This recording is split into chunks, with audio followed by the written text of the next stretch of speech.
Kali ini kita akan berinteraksi dengan ayat-ayat firman-firman Allah yang Allah beri nama surahnya dengan surah Al-Buruj, yang artinya gugusan bintang gemintang. Surah kita ini secara tertib dalam mushaf Al-Quran nomor 85. Tetapi ini wahyu yang ke-27 diterima oleh Nabi. Jadi Bapak Ibu, susunan dalam tertib mushaf Al-Quran tidak seperti itu susunan wahyu itu diterima oleh Nabi. Kalau dalam Al-Quran wahyu Al-Fatihah, Al-Baqarah, Al-Imran begitu dan seterusnya. Tetapi wahyu diterima oleh Nabi bukan Al-Fatihah yang pertama. Surah Al-Alaq itu pun 5 ayat. Iqra bismi rabbikal ladzi khalaq. Nanti ada lagi yang berkata wahyu yang kedua diterima Nabi surah Al-Qalam, Nun wal qalami wama yastur. Yang ketiga ada yang berpendapat wal ya ayyuhal muddatsir. Yang keempat ada yang berkata ya ayyuhal muzammil. Maka surah kita ini wahyu yang ke-27 diterima. Bapak Ibu, makanya dia di antara surah yang agak dini turunnya. Surah Al-Buruj ini masuk kategori surah Makkiyah sebelum Nabi hijrah ke Madinah. Jadi diterima oleh Nabi sebelum dia hijrah ke Madinah. Apa isu sentral informasi yang ingin disampaikan melalui ayat-ayat pada surah Al-Buruj ini? Intimidasi dari orang-orang musyrikin terhadap orang yang beriman. Bahkan sampai pada puncak intimidasi mereka membakar hidup-hidup orang yang beriman dengan Allah. Tetapi kejadian yang diceritakan Allah ini jauh lama sebelum Nabi hadir, tahun 534 Masehi, yang diistilahkan dengan Ashabul Ukhdud. Mereka yang terlibat dalam pembuatan parit, dan di dalam parit itu diisi dengan kayu-kayu bakar yang sangat kering, dihidupkan api, nanti orang-orang yang beriman kepada Allah itu dibakar hidup-hidup di tempatnya. Kita angkat isu ini dan kita baca ulang kembali apa yang diungkapkan oleh Allah, direkam pasti oleh Allah dalam Quran. Karena bukan hanya Ashabul Ukhdud yang melakukan hal penindasan terhadap orang beriman, bahkan membakar hidup-hidup orang beriman. Zaman kita sekarang ada juga yang hampir setiap hari tidak ada yang tidak tumpah darah. Di Gaza, di Palestina. Bahkan mereka bangga, bahagia sekali ketika yang dibunuh itu anak-anak. Bukan 1-2 orang, satu kampung, ratusan ribu. Yang dibom itu bukan tempat, tetapi publik, tempat umum, masjid, rumah sakit, tempat orang untuk berlindung, tenda-tenda yang semestinya adalah tidak dibenarkan untuk melakukan perang di tempat. Pembacaan ulang inilah apa yang terjadi pada masa lalu itu bisa saja terjadi pada zaman kita sekarang. Ibnu Khaldun dalam sejarahnya mengatakan sejarah itu akan berulang kembali. Mari kita lihat Bapak Ibu sidang jemaah salat subuh yang dimuliakan Allah, bagaimana detailnya ayat-ayat ini disampaikan Allah Subhanahu wa taala. Dimulai oleh Allah pada muqaddimah surah ini. 3 ayat pertama Allah bersumpah. Kalau Allah bersumpah itu menunjukkan ini bukan main-main. Ini perkara penting. Bapak Ibu kalau bersumpah, apakah bersumpah pada perkara-perkara yang remeh, yang enteng? Tidak mungkin. Seseorang itu bersumpah karena sesuatu yang sangat penting untuk meyakinkan perlu disebut sumpah. Kali ini Allah Subhanahu wa taala bersumpah pada ayat yang pertama demi langit. Was-samaa'i zatil buruj. Demi langit yang muncul cahaya di malam hari, berkedap-kedip bintangnya. Barangkali karena setiap pagi kita bangun melihat ke atas masih ada langit, jadi tidak menjadi sesuatu yang menakjubkan. Tapi sesungguhnya Bapak Ibu, penciptaan langit itu jauh lebih rumit dari penciptaan Bapak dan Ibu sekalian. Allah Subhanahu wa taala bersumpah wassama. Secara bahasa langit itu adalah batas akhir dari penglihatan kita dari bumi ini. Nah, itu di langit. Tapi ketika kita naik pesawat terbang lalu di atas ada lagi langit. Oh iya, karena memang langit ada di atas langit dan ada 7 lapis langit. Bapak Ibu yang dimuliakan Allah, karena setiap hari kita melihat langit maka tidak sesuatu yang menakjubkan. Cobalah kalau besok pagi tidak ada lagi di situ dia, apa yang terjadi? Habis, game over, tamat hidup ini, kiamat. Allah berfirman dalam Quran, "Idza as-sama'u syaqqat", bila langitnya terbelah, kiamat, habis cerita. Bapak Ibu yang dimuliakan Allah, apabila saya menyampaikan pernyataan seperti ini, di pasar raya Kota Padang ada orang yang bisa membentangkan kain panjang di atasnya, tapi tidak pakai tiang, tidak pakai tali. Apa imajinasi dalam pikiran Bapak Ibu? Oh, mustahil, mana mungkin. Tiket melihatnya 100.000, kita bayar 100.000 karena pengen melihat. Tapi tidak mungkin rasanya kayak begitu. Setiap hari kita dipertontonkan oleh Allah dari timur ke barat, utara ke selatan, tidak pakai tiang, tidak pakai tali. Apakah Bapak Ibu tadi datang ada merasa khawatir, hati-hati nanti roboh langitnya? Tidak ada yang khawatir. Bapak Ibu yang dimuliakan Allah, siapakah desainer yang maha agung? Allah. Maka tidak ada peluang untuk kita sombong di hadapan Allah karena Dia mencipta sedemikian pandai. Bapak-bapak, kalau kira-kira dapat proyek untuk buat langit, dapat proyek buat langit, apa yang dilakukan? Mungkin akan menghitung berapa tonggak yang harus dibutuhkan, akan menghitung berapa panjangnya setiap masing-masing tonggak. Oke, sudah siap tonggaknya, selesai masalahnya, muncul pula masalah baru. Di atas kita ini ada puluhan, ratusan, bahkan mungkin ribuan pesawat terbang sedang mengudara dengan ketinggian masing-masing. Tentu kalau banyak pula tonggaknya, apa yang terjadi? Akan menabrak tonggak-tonggak itu semuanya. Makanya Allah tidak beri proyek untuk bikin langit pada kita. Lihatlah ketika Allah mencipta, aman. Di atas kita ada sekian puluh atau bahkan ratusan, ada pesawat terbang sedang mengudara, tidak ada yang bertabrakan satu sama lain. Terbentang luas.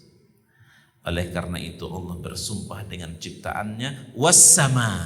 Kali ini sifat langit itu ada bintang gemintang, zatil buruj, yang memiliki bintang gemintang yang bersinar pula bintang itu di malam hari.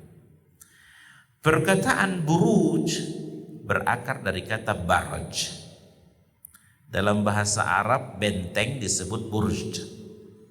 Kenapa benteng itu disebut dengan burj? Maka memang karena dari kejauhan sudah nampak, dari jarak yang jauh sudah nampak. Di Dubai ada satu ikon di negerinya namanya Burjul Khalifa. Akar kata yang sama dari kalimat burj, buruj, tower besar. Kenapa disebut? Karena dari kejauhan dia sudah nampak. Ibu-ibu yang nampak auratnya, nampak rambutnya. Dalam bahasa Al-Quran Allah istilahkan mutabarrijah. Mutabarrijah, nampak. Akar kata yang sama dari tabarruj, al-buruj. Cahaya bintang yang bersinar di malam hari itu disebut dengan burjun, jamaknya buruj.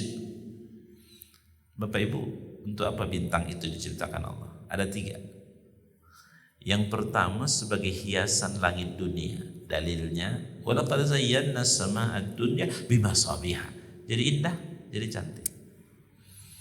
Yang kedua, rujuman lisyayatin, wa ja'alnaha rujuman lisyayatin, sebagai alat untuk melempar setan. Yang ketiga, tidak disebutkan dalam surah Al-Muluk tetapi dalam ayat yang lain, itu sebagai alat untuk penuntun arah, penunjuk jalan, terutama mereka yang beraktivitas di perairan laut. Allah berfirman, wa bin najmi hum yahtadun, dengan bintang itu akan menuntun arah perjalanan mereka. Bapak Ibu, tidak ada faedah yang keempat.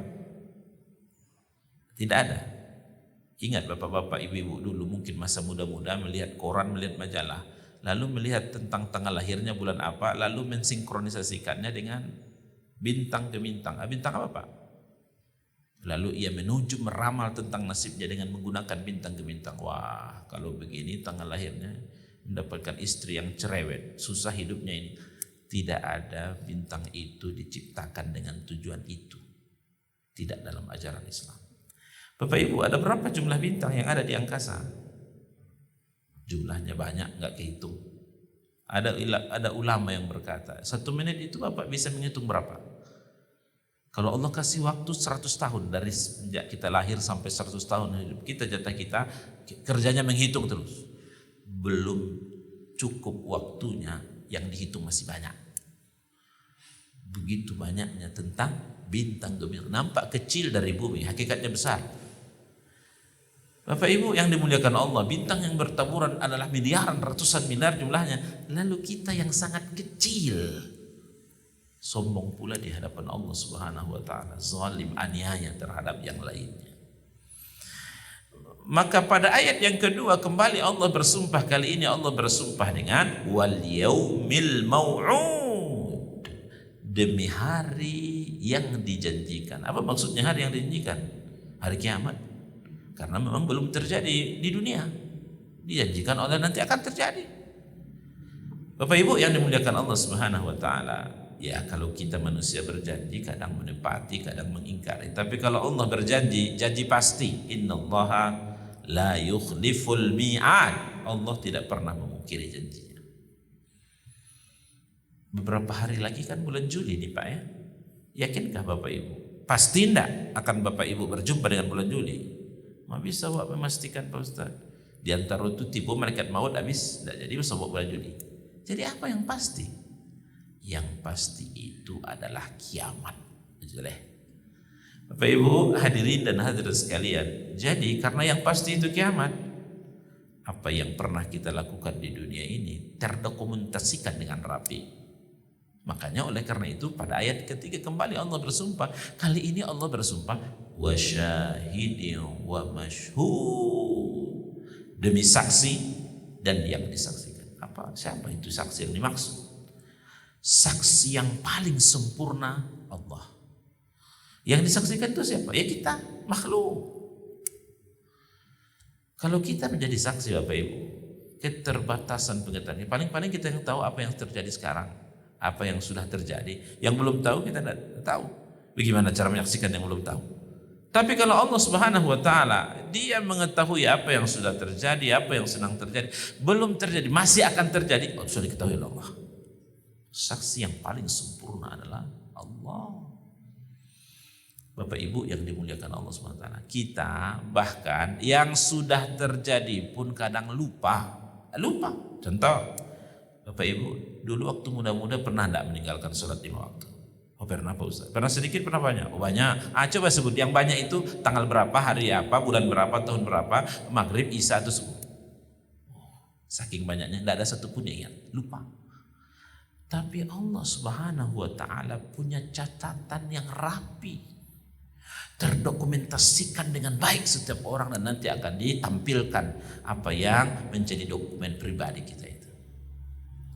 Dulu waktu muda-muda mungkin Bapak Ibu di kantin sekolah SMP makan bakwan 3 bayar baru 2. Makannya 3 bayar 2. Itu kita saja sudah lupa. Tapi Allah tidak pernah lupa dengan catatan-catatannya, dokumentasinya ada. Itu makanya Allah yang paling sempurna kesaksiannya. Ada satu ayat Bapak-bapak Ibu dalam surah Yasin. Begini kata Allah terkait dengan saksi ini. Al-yawma nakhtimu ala afwahihim. Ada satu hari nanti di hari akhirat, dikunci itu mulutnya, yang sering bikin alasan, yang sering mengada-ada, yang banyak cerita, yang banyak cerewet, di-off-kan, dikunci, dipensiunkan, di-mute-kan. Tidak bisa lagi berkata-kata. Terus siapa yang memberikan penjelasan nanti kalau ditanya? Wa tukallimuna aydihim. Maka yang berbicara, yang ngomong adalah jari jemari mereka. Kata jari, saya tuh yang buat data fiktif tuh, saya tuh yang nambah angka nolnya di belakang saya. Dia yang akan memberikan penjelasan, yang berbuat itu langsung. Tidak perlu pakai bahasa yang bagus dengan narasi-narasi. Sudah dipensiunkan bibirnya, mulutnya, lisannya sudah dipensiunkan. Wa tashhadu arjuluhum, lalu kaki-kaki akan memberikan kesaksian. Ya, sayalah dulu yang melangkahkan ke tempat itu. Nah, gitu. Dengan apa yang mereka perbuat. Setelah 3 ayat pertama, Bapak Ibu, Allah bersumpah dengan 3 ayat itu saja, sungguh mengerikan kan? Membuat kita khawatir nih, jangan-jangan rahasia terbongkar. Karena memang rahasia, nggak ada yang rahasia sama Allah. Rahasia kita itu akan terbongkar. Rapi catatannya. Kita sendiri Bapak Ibu sudah lupa itu peristiwa, tapi Allah punya catatan yang rapi. Terkejut kita melihatnya. Lalu setelah itu masuklah Allah menceritakan, memberi kecaman pada ayat yang keempat. Qutila ashabul ukhdud, binasalah yang terlibat dalam pembuatan parit yang membakar hidup-hidup orang beriman di dalamnya. Sebelum kita lanjut, ada kaidah yang disebutkan ulama tafsir begini Bapak Ibu. Kalau Bapak Ibu berjumpa di dalam Quran, Allah menyebutkan seorang tokoh tapi tidak disebut dengan nama asli. Dia disebut dalam bentuk inisial saja. Ashabul ukhdud itu kan siapa orang yang tidak tahu kan? Di mana? Tidak tahu. Dalam inisial saja ashabul ukhdud, pokoknya ashabul ukhdud yang terlibat dalam pembuatan parit. Tidak disebut dengan nama asli. Atau Bapak Ibu berjumpa di dalam Al-Quran itu menyebutkan satu peristiwa tidak disebut dengan detail.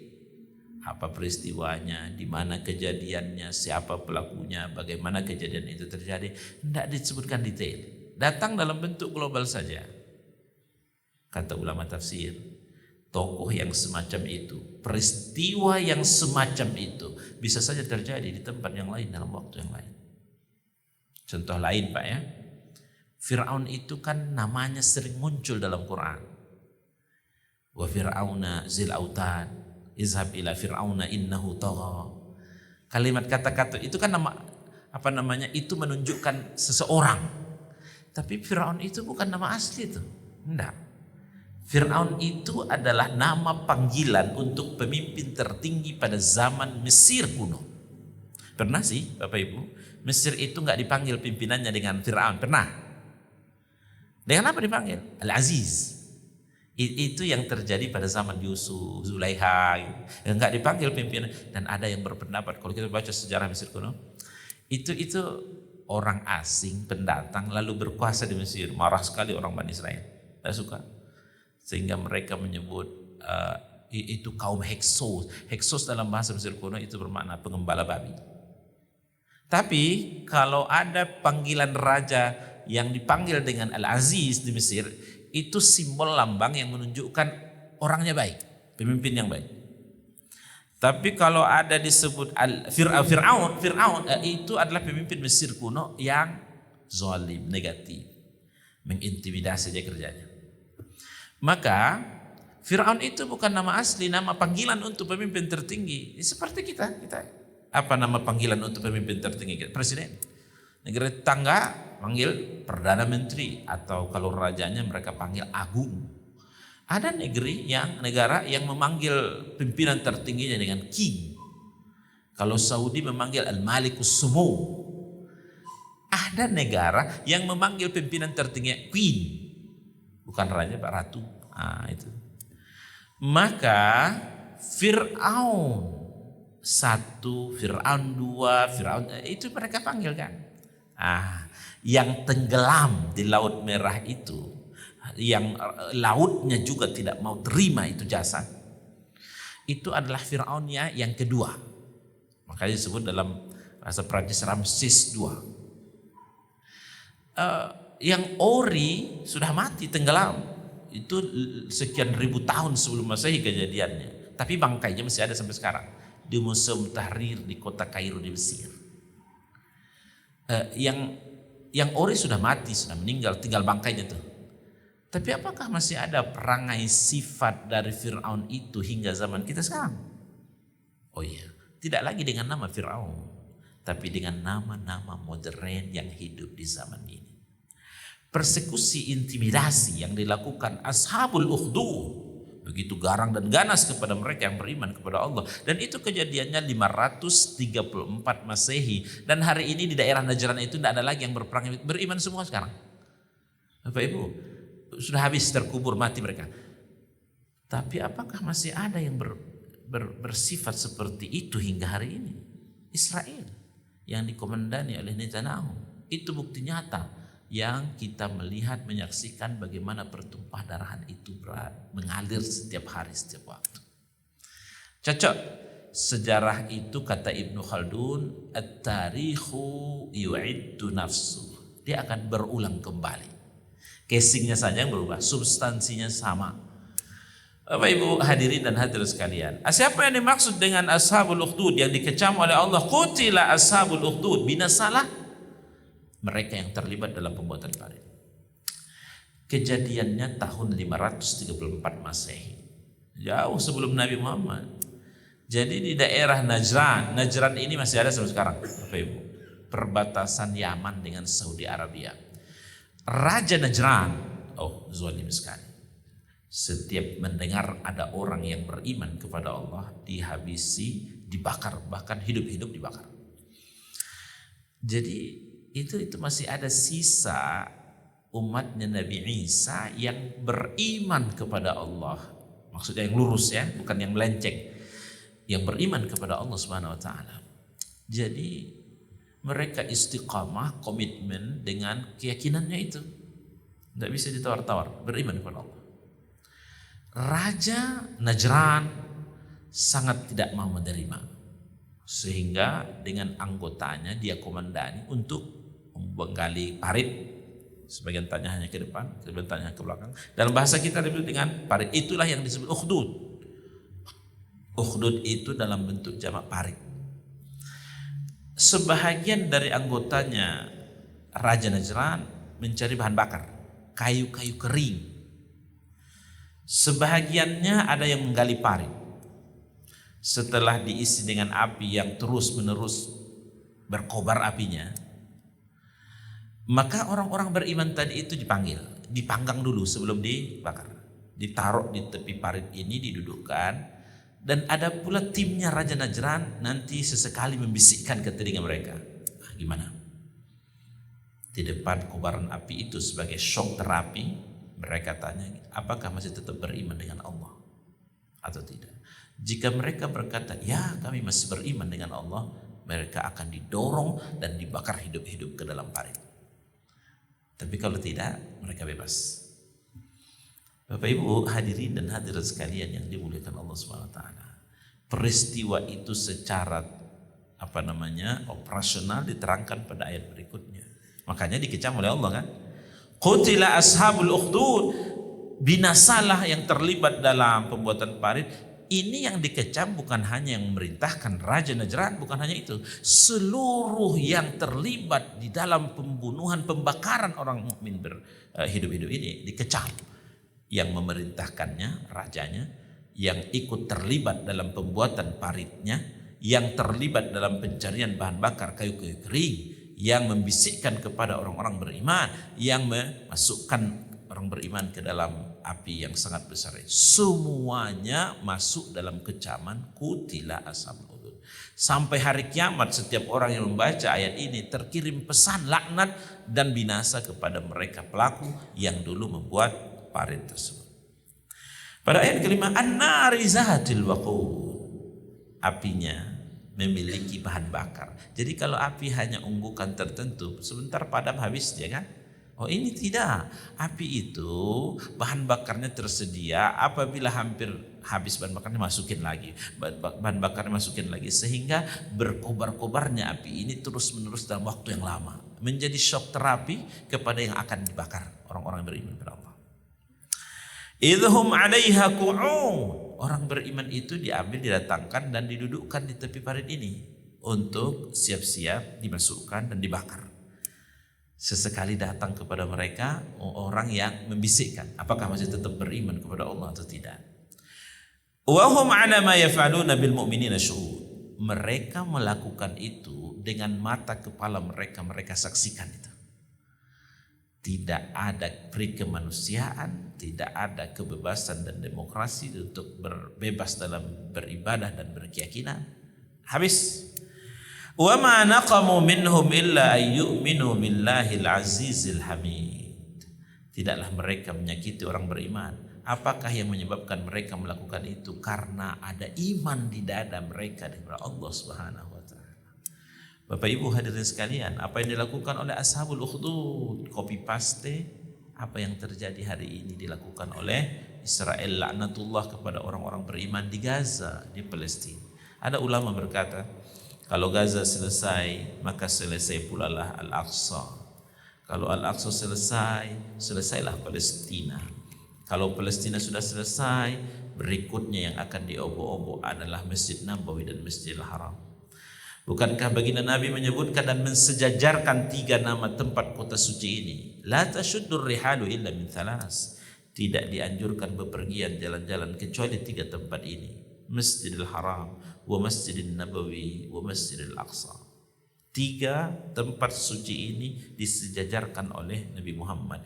Kalau di dalam hati kita adalah sangat rindu, senang dengan Masjidil Haram, Masjid Nabawi, maka wajib hukumnya untuk ada pula di dalam hati kita Masjid Al-Aqsa. Bukankah Allah Subhanahu wa taala juga mensejajarkan penyebutan Masjidil Haram dan Masjid Al-Aqsa ketika ayat pertama dari surah Isra, perjalanan Isra Mi'rajnya Nabi Muhammad. Subhanalladzi asra bi 'abdihi lailan minal Masjidil Haram ilal Masjidil Aqsa.